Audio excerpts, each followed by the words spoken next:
Welcome back, thanks for joining us on our Stony Creek journey. I'm in the garden today and I'm going to be working on the sweet potato patch. So I thought I might talk a little bit about sweet potatoes. For those that have been watching us for a little while, you will have seen in May this year I dug up our sweet potato patch. So this year will be my third year of growing sweet potatoes. Before we moved to the farm I grew some in a big potato bag and was very excited because we got some to harvest and that was fantastic. So last year I planted about 5 little plants. A couple were slips that I'd grown and a couple were plants that my daughter gave me, so that they were bought from the nursery. But I'm going to talk a little bit about the sweet potatoes and I'll show you, because they're a little bit different than normal potatoes that you plonk in the ground. And a lot of you probably know this already, so and I'm certainly no expert in sweet potatoes. But unlike potatoes that you just pop in the ground, sweet potatoes are grown from slips. So they're a little plant that grows off the sweet potato, and I'll show you. And then you put that in some water, grow some roots, and then you plant that. So when I harvested the sweet potatoes in May, and I love sweet potatoes. I think I like them more than normal potatoes. We use them for lots of things.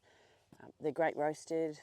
I love them in curries, and they're good as a baked potato, like a normal, white potato. Sweet potatoes baked are yummy.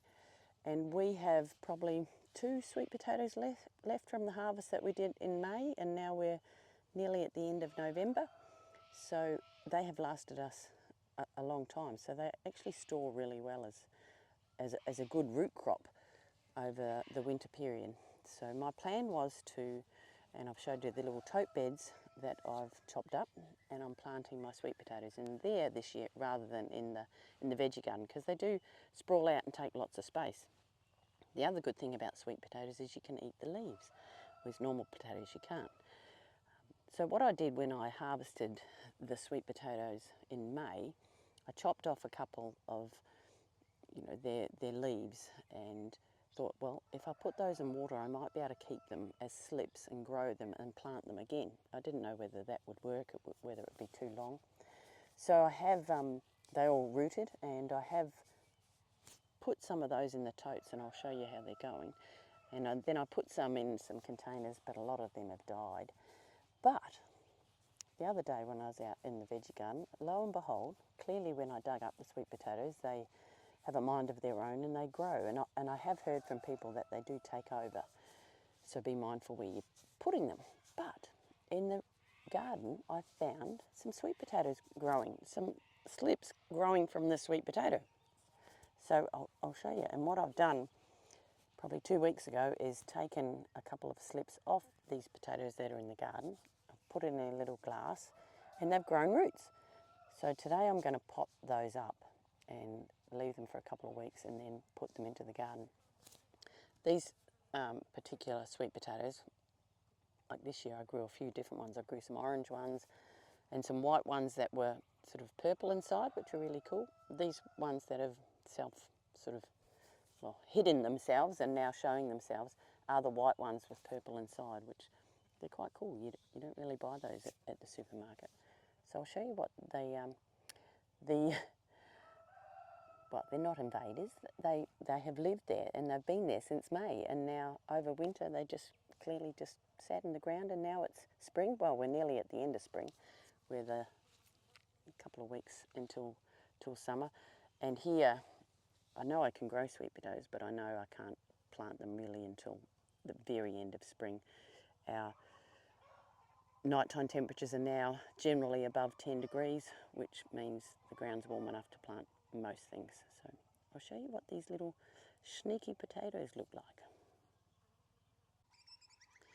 So these are some of my zucchinis, and as I was digging up and planting them, this is a sweet potato. And there's one down here too, and there was one over here somewhere. That's not it, I don't know, that might have died. But what I did is this one here. You can see, if you dig mulch around it, that the potato is there. And I'm just going to leave it and see what happens. And I don't know whether these vines will grow and then dig themselves in and grow sweet potatoes, but they're really growing well. So to make a slip, you come down and you pinch off this bit that's here. Let's pinch it off like that. So I've just pinched it off, and we'll go and pop that in water. And look, I'm just shaking the flies off my face. And I probably could do another one as well, because these are quite big now. Initially when I started they were quite small, but so I'm taking a little bit of potato with me too, but that's a big one. So let's go and put those in water, and I'll show you what the other ones look like. So we're in the sunroom now, and I'll show you the slips I picked 2 weeks ago. So they're similar, but these ones are way bigger, aren't they? So I'll pop them in. But I've popped them, and you just put them in water. And when I put them in, they were exactly the same as these, with no roots on them. And look how quickly the roots grow. So what I'll do now is I might put some in the ground, and I might put a couple in the pot. Why? I'm not sure. I just want to keep them moist. Hold on, I'll have to use 2 hands. So I've just popped them apart. That looks like a whole one by itself. So we've got 3 sweet potato slips that we could plant. So potentially each of these slips will grow, you know, hopefully a stack of sweet potatoes. Free sweet potatoes, because if you do it from the previous ones you've harvested, like these ones, it didn't cost you nothing. So I'll put these ones back in the water, and we'll give those a couple of weeks. But I was going to put them in a little pot. Maybe I'll put 2 in a pot and 1 in the ground, because the ground has to be really moist. They like moist soil, and they like quite good drainage. So there is some sand in the sweet potato beds, but we'll go out and let's have a look at the sweet potato beds, and I'll put 1 in.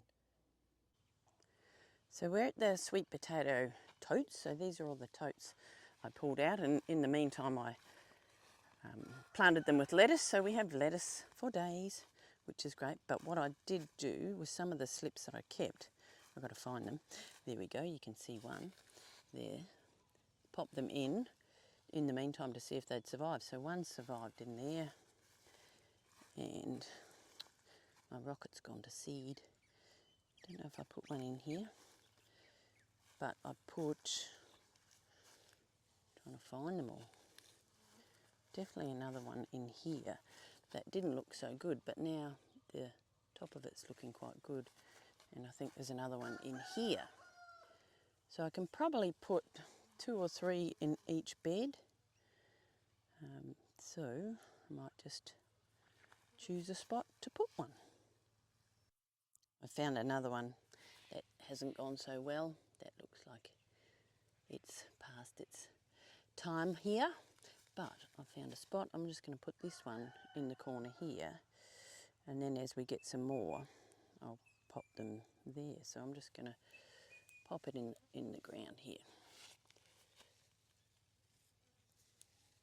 And then I'm going to have to give it a really, really good water.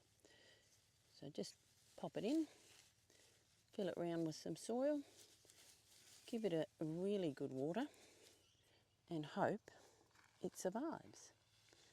So by the end of the time where we've got all these sweet potatoes growing, hopefully we'll have a good harvest this year. So this lettuce is going to last us for a few more weeks. Hopefully it might take us up to Christmas, which is about 5 weeks away, and I have planted some more. The key about lettuce is succession planting. While you've got heaps of lettuce, you go, oh beauty, don't need any more lettuce, but quickly it bolts, like this one down here. As you can see, it just bolts and it doesn't taste very nice anymore. So this will go to the chickens, but interesting enough, the chickens aren't uber fans of lettuce. There's many other things they would prefer. So, but I will chop and put some of that down and mulch that bed there so that I can plant some more sweet potatoes. I've got some snow peas growing in there too, just because to fill up the soil. And snow pea shoots, like these little shoots, you take that off, are great in salads. Fantastic, so yummy.